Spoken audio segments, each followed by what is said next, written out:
Welcome back to The Conscious Entrepreneur. Today, we're diving into the future of mental health with Greg Kubin and Matias Serebrinsky, partners at PsyMed Ventures. With a mission to end mental illness, PsyMed Ventures invests in pioneering therapies and technologies like psychedelic medicine and neurotechnology. In this episode today, you'll discover how PsyMed Ventures evaluates and supports startups focusing on groundbreaking therapies, the promise of psychedelic medicine and neurotechnology in addressing mental health issues, the importance of aligning healing with profitability and ethical considerations, the importance of founder resilience, trust. Let me do that one sentence again, editor. The importance of founder resilience, trust, and communication in building successful ventures. This is a really fantastic conversation about the future of venture investing in this space, and I hope you enjoy this conversation with Greg Kubin and Matias Serebrinsky. Greg, Matias, great to see you guys. Thanks so much for joining us on the podcast. Very excited to be here. Thanks for having us. So you're partners at PsyMed Ventures. Tell us a bit about the thesis of your fund and how things are going. So at PsyMed, we are focused on ending mental illness. We are really interested in technologies and therapies that address brain and mental health, and that ranges from areas ranging from psychedelic medicine to neurotech to the microbiome and beyond. And we're a $15 million fund. We invest primarily at pre-seed and seed stage, and we're actively deploying. Unfortunately, there is a lot of unaddressed areas within the field of brain and mental health. So for us, it means actually being really active right now. But we have a lot of hope in that a lot of the technologies that are being developed and the founders building these companies are incredibly inspirational, and we think will help us achieve this goal of ending mental illness. It's certainly a very big goal, and one that we laudably support here at Conscious Entrepreneur. You know, there's so much out there. So it's one thing to say, we're going to focus on a specific modality, or we're going to focus on a specific sector. But when you think about it, there's everything from psychedelics to therapy to the software platforms that support this, to other types of drugs and interventions, to other parts of hardware, for example, that might do different things for people. So it winds up being a really, really broad set. How do you guys stay on top of what is no doubt a super big ecosystem for you to be looking at and like constantly evaluating? The real answer is that we follow our own curiosity, right? And so there's no, as you said, it's too broad, and everything in biology and in psychotherapy and all these things, it's just too much information to actually pretend that you stay on top of everything. But there's a little bit of a bottoms-up approach and a little bit of a top-down approach, where, you know, the bottoms-up approach is more, hey, you know, what is interesting at, you know, specific moments for us, and how do we kind of, you know, find resources to really learn and go deeper into each one of these areas that Greg mentioned, a few of them, like psychedelics or the gut-brain axis or neurotechnologies, and there are many, many others that we've also actively invested in. And so that's more, you know, as I said, the bottoms up. And then the top down is that on a quarterly basis, we usually pick one or two sectors, or, you know, a thesis that we may have about a subsector, and do a deep dive there. And so we you know, come back from that deep dive with a point of view of, hey, where do we think this is moving? Who are the important players? What are the interesting technologies? What are the commercial challenges and opportunities in this specific thesis? And so it's this dance between kind of the heart and the mind, the curiosity, the intuition, and more of a rational approach to making good investments and partnering with good entrepreneurs. Because you already have a pretty sizable portfolio, so you've been doing this long enough to be able to make a number of different bets. Has that informed your strategy, or have you figured out what are the ones that have kind of more immediate traction than others? I mean, I would say in venture, it can take 7 to 10 years to really know who the winners are. So I think you have data and you have an understanding of how entrepreneurs operate, but it can really take a longer time than just a couple of years to really know. But what I'll say is that there are definitely areas that are very where there's, let's call it traction, and traction can be defined in different ways. But for example, in the field of psychedelic medicine, one of our portfolio companies is Journey Clinical. When we what they do is they're a turnkey solution for therapists to offer psychedelic therapy to their patients. When we first partnered with Journey Clinical, it was two founders with an idea. Fast forward to today, they have over 2,000 therapists on the platform. They raised their Series A from Union Square Ventures and are well on their way as there's more adoption of psychedelic medicine, specifically with a focus on ketamine today. So, we have, I would say, glimmers of data points as we go, but we also know that this is a marathon, and over time we get more information and more validation about our strategy. And so what was it that drew you guys to do this? So how did you decide, hey, I want to get into the VC world? I know, Matias, you were in VC before. Greg, you're an entrepreneur. I want to get into the VC world. I want to do it in this really big field to say, we're going to end mental illness. Tell us about that. So Greg and I actually met 10 years ago. We were both running our own companies and had a common investor, actually the accelerator that we went through. And we've been friends since then, very close friends. I actually officiated his wedding a few years ago. And so we always discussed or kind of talked about doing something together. And at some point, we both kind of really coalesced around this field of mental health and felt like this was one of the most important and urgent issues that defines our generation. And so a lot of conversations came out of that, both through our own journeys with mental health and the pressures of running startups and like life happening, and also seeing the data in terms of like how big the problem is, and some of these technologies being kind of emerging and showing more validation from a scientific perspective as well. And so that's kind of like how we started thinking that there may be a there, and there may be an opportunity to get more involved.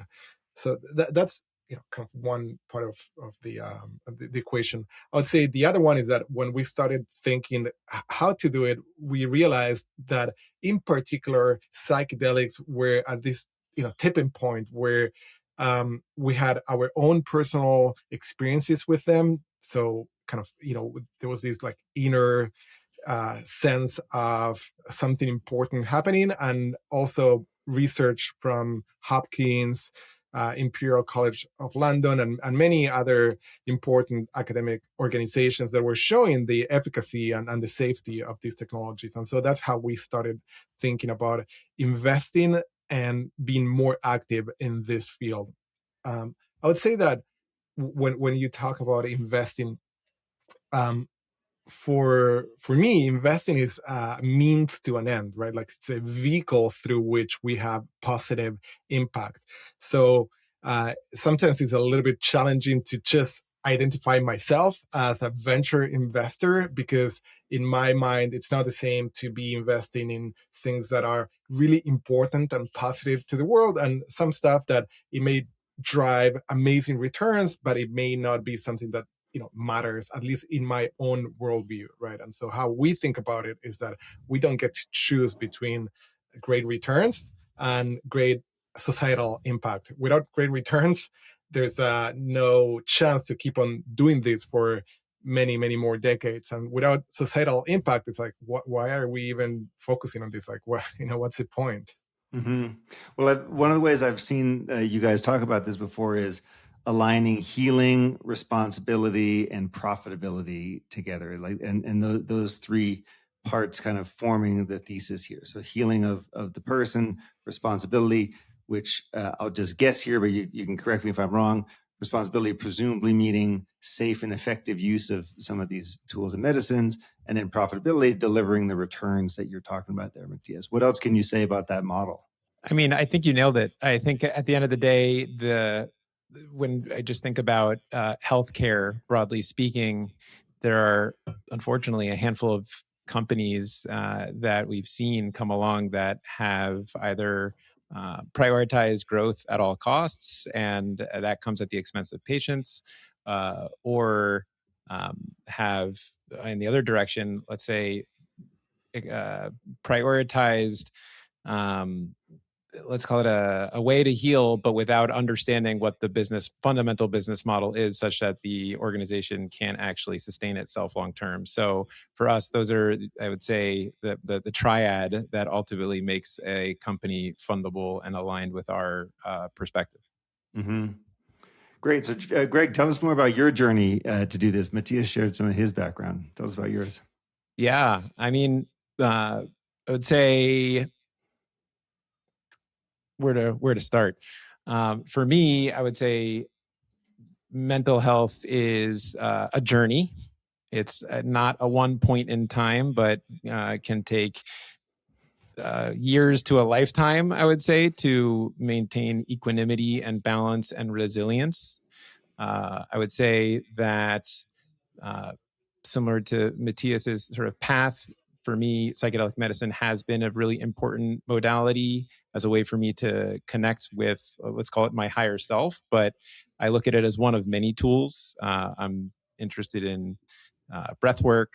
I love Jungian psychology and understanding the psyche and the mind. But at the same time, I'm also fascinated by the brain and the neurobiology. And so for me, it's just, I'm very grateful to be able to do this work, which feels very much in my ikigai, if you will. And I'm able to scratch my own curiosity, support entrepreneurs, learn, get to ask questions. As a fellow podcaster, that's always so super fun to scratch my own itch and curiosity. And then ultimately, again, like the big picture goal here is to end mental illness as we know it. And I think it's also worth noting, like this idea of ending mental illness. I mean, Matias has an interesting way or way of seeing it. Matias, I don't know if you want to just put an addendum to that thought. You go. I'll do it. Sure. I mean, basically the same way in which in other areas of disease, whether it's polio or HIV, like these were at one point considered like intractable diseases. And then we came up with cures. And our fundamental belief is that what we currently understand as, these conditions that are treatment resistant or intractable, we will have ways to treat them such that people can not just get to their baseline, but actually ultimately flourish. And that's really, I would say, a huge focus of ours. Yeah. So, and what I'm hearing from that is like getting around some of the constructs that we might have that say, well, hey, these are just problems that we couldn't possibly solve, or these are too individual for us to solve, or we're never going to be able to fix anxiety or depression or whatever thing at the individual level. And then lo and behold, there's some great big change in mindset. There's some change in technology that allows us to go out there and have a really big impact. And so you guys are hoping to be a part of that. You are a part of that, of the movement that's helping to bring some of that to the forefront.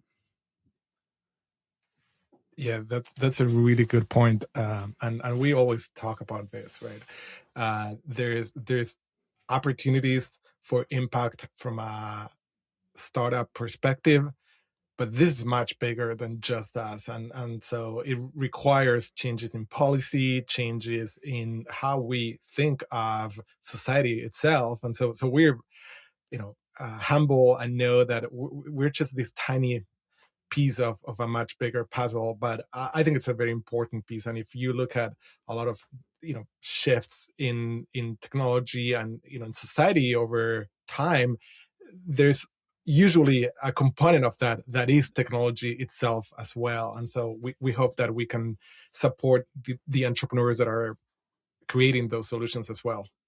There's just like so much movement around this these days. So we've got, things, all sorts of things happening at the regulatory level, and then all sorts of things happening at the cultural level. So at the cultural level, we've got books like Michael Pollan's How to Change Your Mind, right? Like just introducing people to all these different concepts and substances. And then Netflix does the series on, LSD and mushrooms and all this stuff. So there's like a tremendous amount of interest in that, as though there weren't a lot already, right? But it kind of adds fuel to the fire. And then on top of that, we have things like the FDA reviewing MDMA in August of 2024 to make a decision about that. So we have all these things happening. There's so much momentum and energy around this space. How are you guys thinking about some of those big shifts, like particularly around MDMA, for example?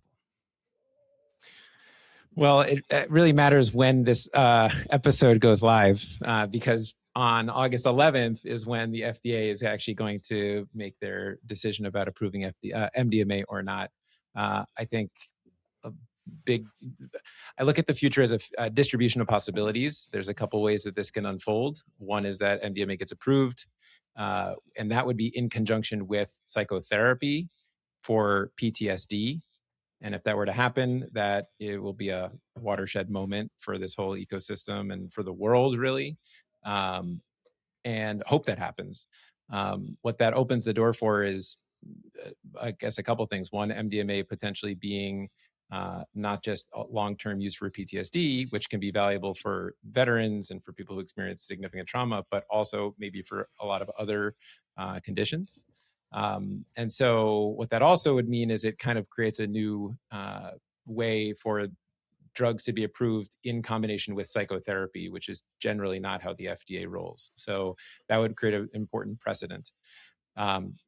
There's also a possibility that what the FDA decides in August is that they need to see more information. Maybe they need to do another trial to test for certain safety precautions, whether that's cardiovascular safety or the safety of the patient in terms of making sure that they just don't have other adverse effects or events. And so that's a potential path forward. And then there's also a potential that it does not get approved, which would have also some implications.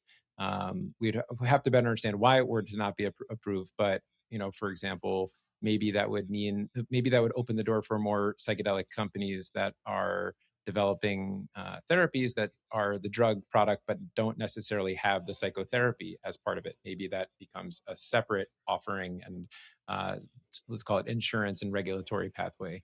So yeah, the shorter answer is we will know more in 1 month from today. And then the other sort of addition to that is that psychedelics definitely helped and help scientists and researchers understand better how our brain works and what are the receptors that elicit certain behavioral changes and feelings and emotions. And so there's also this scenario where even if psychedelics are not really part of, the classic psychedelics are not part of the medical system per se, I fundamentally believe that they have helped us and will help us design and kind of develop better treatments and better drugs that may not look like psychedelics in the future. So there's this kind of broader look at psychedelics as a probe to better understand the brain, and that then leads to completely new and innovative treatments and technologies. Got it. Okay, understood. So the future may not look like where we are today in terms of what some of these compounds are, what some of they do, or some of the treatment modalities. There's so much innovation in the space, and it's all happening super fast as well. Just to see the amount of energy that's going into it and the speed at which companies are operating. And you guys obviously have a front row seat to the speed of innovation around here. You mentioned earlier, you gave that example of a company that was working in the space to support ketamine therapists. Ketamine is one that is it legal in all states? Yes. Okay, legal in all states. And is that always offered in conjunction with therapy, or do people just go in and do that on their own? I don't even know how it works. Well, so in general, ketamine for the treatment of mental health disorders, it's prescribed in a way that's called off-label. So basically, it's up to the prescriber, who's usually an MD, psychiatrist, or other type of doctor, and they can prescribe it in any way that they think is the best way for their patients.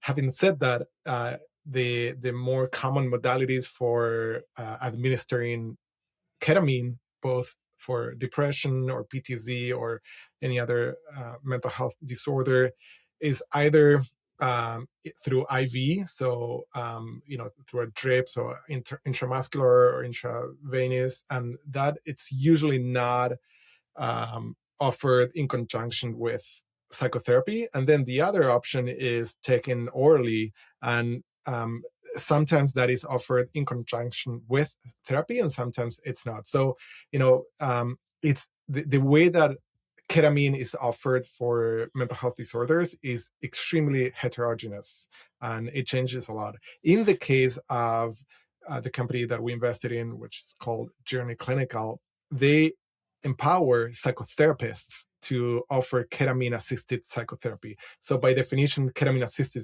psychotherapy means there is a psychotherapeutic component to it.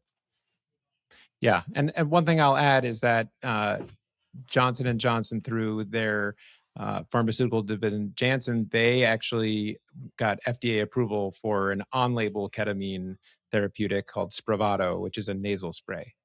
And in that instance, it's different also than from what Matias described, in that it basically requires an individual to come into a clinic, get the treatment, and then stay for a period of time afterwards, and then can go home. And that, as a business, is actually growing really, becoming a really big business. It's on pace to become $1 billion drug. So the whole field is growing. And to your point, Alex, there are different ways for it to be administered, and some with psychotherapy, some without psychotherapy, and it's really up to the clinician. Esketamine is derived from ketamine. It's not ketamine, but it's a derivative molecule. It's part of ketamine. It's called an isomer of ketamine, but it's derived from ketamine. It's not technically ketamine. Got it. Okay, cool. Let's talk a little bit about the fund, about PsyMed Ventures, and how you guys think about companies. So, as we've just explored, there's such a broad array of potential companies for you to be investing in, right? And they all have so many different models. It could be drug or molecule based, hardware, software, services, etc. When you're getting pitches from entrepreneurs, when you're uncovering companies that you might be interested in, what sort of lens are you then looking at? What are your investment criteria? How do you compare some of these that seem so hard to compare because they're in totally different sectors? How do you approach that challenge? There's a couple ways to slice it. So I'd say first and foremost, we need to feel really excited about and have a lot of trust in the founding team. I think at the end of the day, you want to really support people that are magnetic, that are missionaries and not mercenaries, and who, can almost bend reality. Because at the end of the day, I think if you're going to introduce a new technology or way of operating into the world, there's just so much status quo that you need that larger than life individual. So that's the type of people that we like to partner with. I would say that as it pertains to the other sort of criteria, so it's worth noting that we invest in both tech and biotech. And so with that comes different archetypes of founders. So for example, in biotech, the founders tend to be a bit older. You don't have as much of like the wonderkind 20-something Zuckerberg type. Now, there are some, just to be clear, but it's just, if you look at the data, there's just fewer of them. And so, we have the sort of more nuanced understanding of the types of people that we're looking to support. And then, it's there's a lot of specificity is the short answer. Like whether we're looking at a neurotech company that's non-invasive versus invasive, whether we're looking at a digital therapeutic, whether we're looking at a company that's developing a microbial therapeutic that's meant to restore diversity in the gut microbiome. So it's almost like it's a too hard of a question to answer on a podcast. We almost need to do our own full episode on it. But we have our own algorithms, let's call it, but it really depends on the business model and the business type.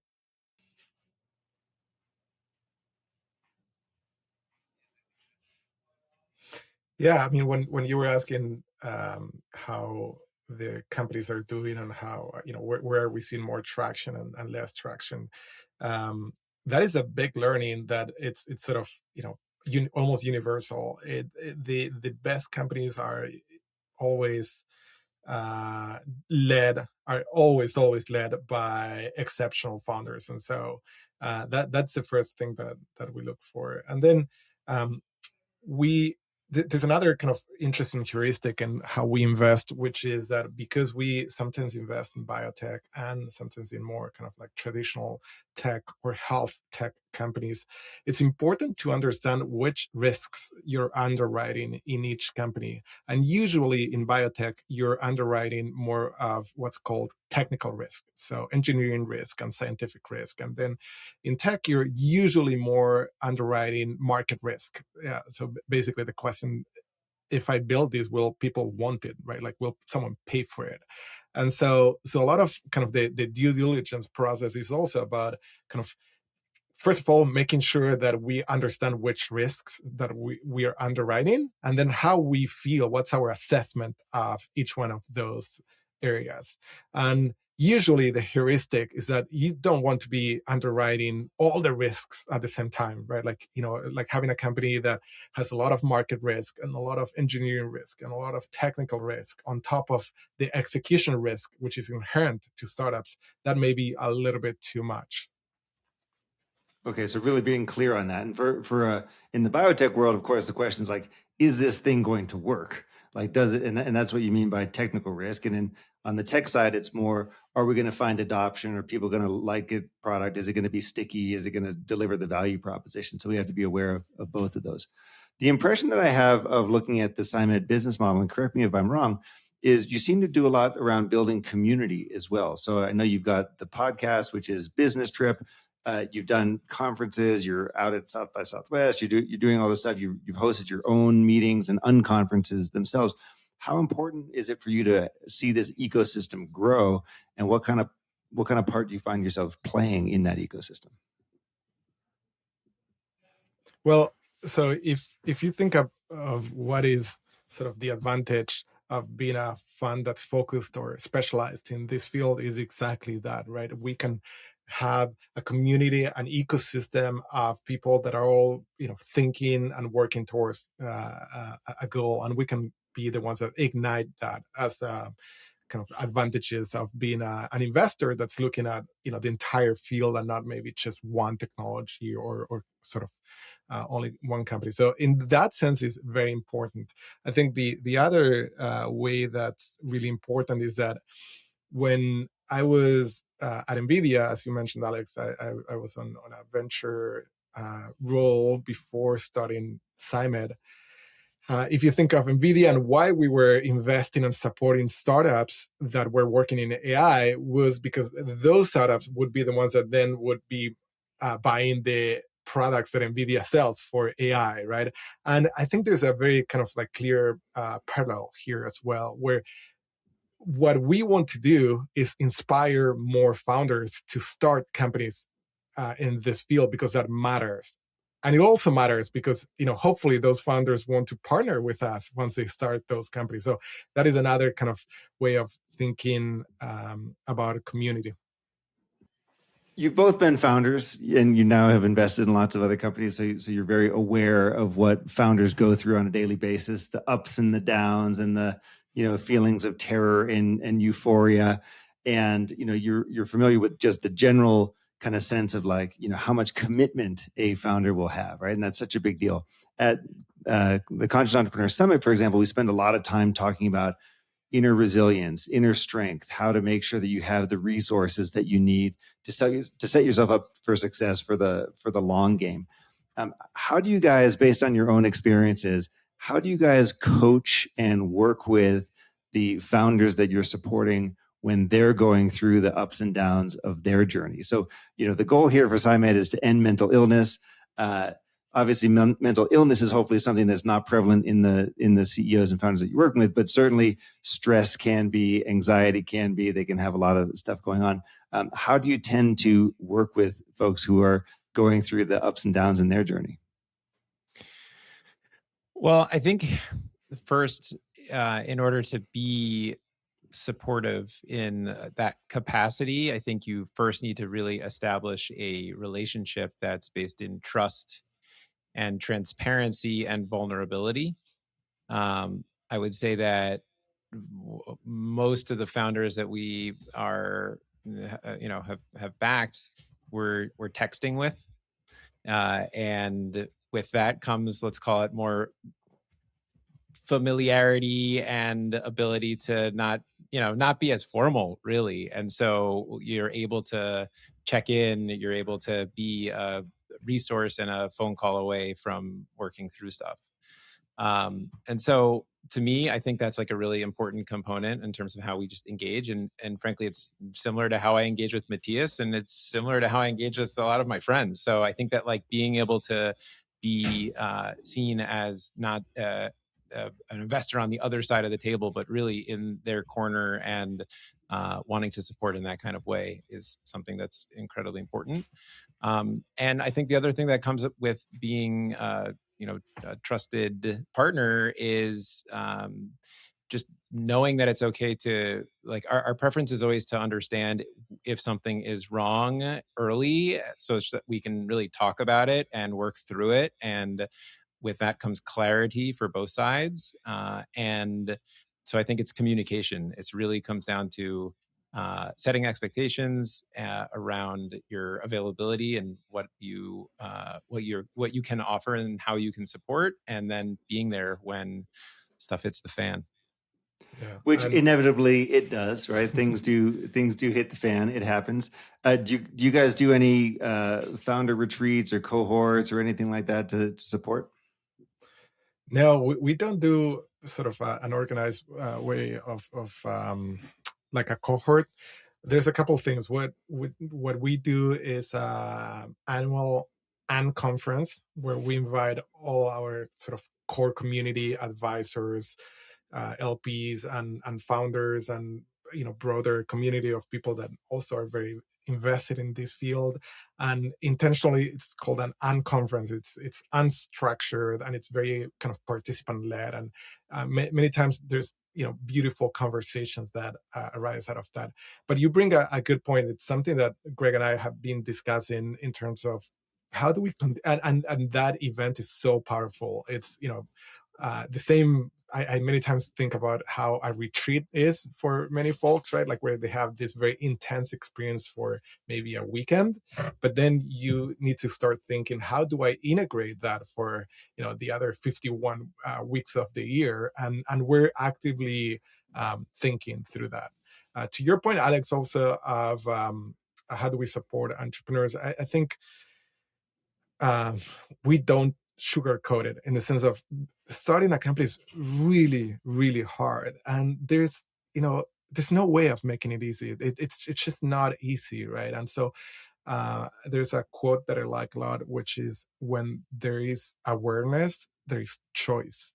And so we try to bring awareness about how hard this journey will be and how much support will be needed. And so that awareness part is a very important one. And then what's worth mentioning is that we're not, VCs that are going to Europe for a couple months in summer and work 3 days a week. We are emerging managers in a venture that Greg and I started, and the way we see our fund is similar to a startup. And most of the challenges that we face, from fundraising to executing to operating to limited resources, are very, very similar. And when we talk to entrepreneurs, we're at that level of like really, really kind of having deep empathy for what they're going through.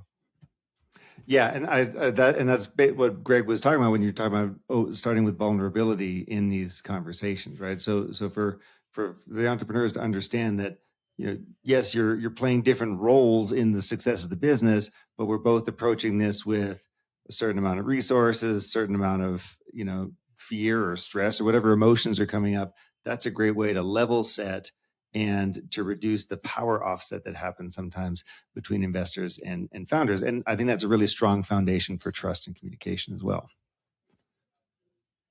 Awesome. It's such an interesting space, and I really appreciate you guys sharing here. One of the questions that comes up for me that I'll end with, and if, by the way, if this is a shitty question, just tell me and we will end sooner.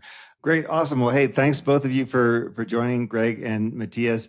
This is such a tremendous opportunity in front of us. And I can say with 100% confidence that everyone in the Conscious Entrepreneur audience and community is totally rooting for you guys and totally behind the mission of ending mental illness. So thanks so much for joining us for this conversation. Thank you, Alex. Thank you.